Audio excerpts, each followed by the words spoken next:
This is the viscera of the large intestine with cecum and vermiform appendix, ascending colon, transverse colon, descending colon and sigmoid colon.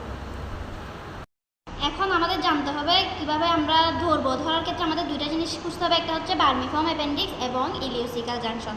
এই যে এটা হচ্ছে vermiform appendix, যেটা থাকবে posterior medially. এই অ্যাপেন্ডিক্সটা হচ্ছে সাধারণত 2 to 20 সেন্টিমিটার হয়ে থাকে এবং এভারেজে 9 সেন্টিমিটার হয়। আর অ্যাপেন্ডিক্সের উপরে থাকবে এই যে ইলিওসিক্যাল জাংশন। এই ইলিওসিক্যাল জাংশনে কি আসবে, স্মল ইন্টেস্টাইনাল আইলেমটা এখানে এসে ওপেনিং হবে। এখন আমরা জানবো হচ্ছে পার্টসগুলোর ক্ষেত্রে আমাদের ফার্স্টেই জানতে হবে সিকাম নিয়ে। সিকাম হচ্ছে 6 সেন্টিমিটার এবং এর ব্রেথ হচ্ছে 7.5 সেন্টিমিটার, অর্থাৎ সিকামের লেন্থ থেকে এর ব্রেথটা বড়।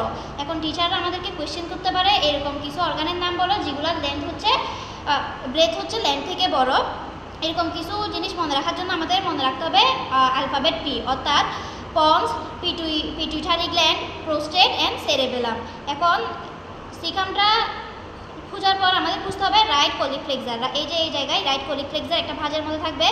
সিকাম থেকে শুরু করে রাইট কোলিক ফ্লেক্সার পর্যন্ত 15 সেন্টিমিটার হচ্ছে অ্যাসেন্ডিং কোলন। দেন আমাদের খুঁজতে হবে লেফট কোলিক ফ্লেক্সার। এই যে এই জায়গায় একটা ভাঁজ, যেটা হচ্ছে left colic flexor. Right colic flexor থেকে লেফট কোলিক ফ্লেক্সার এটা হচ্ছে ট্রান্সভার্স কোলন, যেটা 50 সেন্টিমিটার। লেফট কোলিক ফ্লেক্সার থেকে সিগময়েড কোলনের আগ পর্যন্ত 25 সেন্টিমিটার হচ্ছে ডিসেন্ডিং কোলন, দেন বাকিটুকু হচ্ছে সিগময়েড কোলন, যেটা হচ্ছে 40 সেন্টিমিটার। আমরা আসি কার্ডিনাল ফিচারে। কার্ডিনাল ফিচারে তিনটা জিনিস থাকবে। তিনটা জিনিসের একটা হচ্ছে টিনিয়া কোলাই। টিনিয়া কোলাই থাকবে হচ্ছে মাঝ বরাবর, যেটা হচ্ছে ব্যান্ড লাইক, যেটা লংগিটিউডিনাল মাসেলের তৈরি এবং এটা 3টা লেয়ার থাকবে। এই টিনিয়া কোলাইটা পুরো লার্জ ইন্টেস্টাইনেই থাকবে, শুধু থাকবে না অ্যাপেন্ডিক্স এবং রেকটামে। এই টিনিয়া কোলাই হচ্ছে 4 ফিট হয়ে থাকে এবং পুরো লার্জ ইন্টেস্টাইনটা হয়ে থাকে 6 ফিট।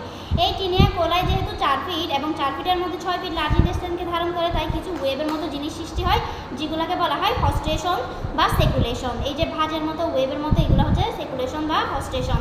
এছাড়া থাকবে অ্যাপেন্ডিক্স এপিপ্লোইকা, যেগুলো হচ্ছে ফ্যাডের মতো। এই যে উপরে থাকবে অ্যাপেন্ডিক্স এপিপ্লোইকা, এটাও পুরো লার্জ ইন্টেস্টাইনে থাকবে, শুধু থাকবে না হচ্ছে সিকাম, অ্যাপেন্ডিক্স এবং রেকটামে।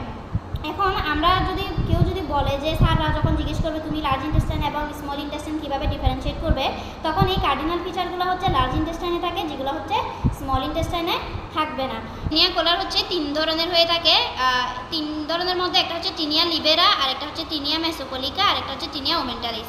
অ্যাসেন্ডিং এবং ডিসেন্ডিং কোলনের ক্ষেত্রে টিনিয়া লিবেরাটা হচ্ছে অ্যান্টেরিয়র সারফেস গঠন করবে এবং টিনিয়া মেসোকলিকাটা হচ্ছে পোস্টেরিয়র মিডিয়াল সারফেস, এই যে এই পাশে থাকবে, এবং টিনিয়া ওমেন্টালিস থাকবে পোস্টেরো ল্যাটারালি। ডিসেন্ডিংয়ের ক্ষেত্রেও জিনিসটা সেম, কিন্তু ট্রান্সভার্স কোলনের ক্ষেত্রে যেহেতু এটা ঘুরে যায়, যার কারণে এখানে টিনিয়া লিবেরাটা হচ্ছে ইনফিরিয়র সারফেস, এই যে নিচের দিকে সারফেসটা গঠন করবে, এই যে নিচের দিকে সারফেস। এবং টিনিয়া মেসোকলিকাও থাকবে হচ্ছে পোস্টেরিয়রলি, যে পেছনে আমার পেছনের দিকে জিনিসটা, এবং অ্যান্টেরোসুপিরিয়রলি থাকবে টিনিয়া ওমেন্টালিস। এখন জানবো কোনটা রেট্রোপেরিটোনিয়াল এবং কোনটা ইন্ট্রাপেরিটোনিয়াল। অ্যাসেন্ডিং কোলন এবং ডিসেন্ডিং কোলন হচ্ছে রেট্রোপেরিটোনিয়াল, বাকিটুক হচ্ছে ইন্ট্রাপেরিটোনিয়াল। এবং এই অ্যাপেন্ডিক্সের ক্ষেত্রে যে পেরিটোনিয়ামের লেয়ারটা থাকে, এটার কারণে এটাকে ভার্মিফর্ম অ্যাপেন্ডিক্স বলা হয়ে থাকে, এটা ট্রায়াঙ্গুলার শেপ হয়ে থাকে। এছাড়া এখানে যে পেরিটোনিয়ামটা লাগে ওটাকে বলা হয় মেসো অ্যাপেন্ডিক্স। এরপর এখানে অ্যাপেন্ডিক্সের ক্ষেত্রে যদি আর্টারিয়াল সাপ্লাইটা বলি, এর হচ্ছে ফার্স্টে জানতে হবে এটা 3টা পার্ট থাকে। একটা হচ্ছে এই যে টিপ, আরেকটা হচ্ছে বডি, আরেকটা হচ্ছে বেস। অ্যাপেন্ডিক্সের টিপে সাপ্লাই দেবো হচ্ছে অ্যাপেন্ডিকুলার আর্টারি, যেটা হচ্ছে এন্ড আর্টারি, আর বেসে সাপ্লাই দেবো হচ্ছে পোস্টেরিয়র সিকাল আর্টারি, যেটা হচ্ছে পোস্টেরিয়র সিকাল আর্টারি। যেহেতু টিপে এন্ড আর্টারি সাপ্লাই দেয়, তাই টিপে হচ্ছে নেক্রোসিসটা বেশি হয়। এবং আমরা যদি সার্জারির ক্ষেত্রে দেখা যায় অ্যাপেন্ডিসাইটিসের ক্ষেত্রে সার্জনরা এই অ্যাপেন্ডিক্স খুঁজে পায় কীভাবে, টিনিয়া কোলাইয়ের মাধ্যমে। এই টিনিয়া কোলাইটা সিগময়েড কোলন থেকে শুরু করে অ্যাপেন্ডিক্সের বেসে এসে কনভার্জ করে, যার কারণে সার্জারির সময় ডক্টররা সহজে এই অ্যাপেন্ডিক্সটা খুঁজে পায়। এখন আসি ব্লাড সাপ্লাইয়ের ক্ষেত্রে। ব্লাড সাপ্লাইয়ের ক্ষেত্রে এখানে রাইট 2 দাঁত হচ্ছে ডেভেলপ হয় মিড গার্ড থেকে, এবং লেফট 1 দাঁত হচ্ছে ডেভেলপ হয় হাইন্ড গার্ড থেকে। যেহেতু মিড গার্ড থেকে ডেভেলপ হয়, তাই রাইট 2 দাঁত হচ্ছে সাপ্লাই দিব হচ্ছে right and left branches of the middle colic artery, which is the branches of superior mesenteric artery. আর লেফট 1 দাঁতে সাপ্লাই দিব হচ্ছে left colic artery, which is the branches of inferior mesenteric artery. এখন আসি anatomical পজিশনে। of the large intestine with cecum and vermiform appendix, ascending colon, transverse colon, descending colon and sigmoid sigmoid colon, ileocecal junction and vermiform appendix lies posteromedially. Left colic flexure is slightly higher than the right colic flexure. Cecum lies higher than the anal canal.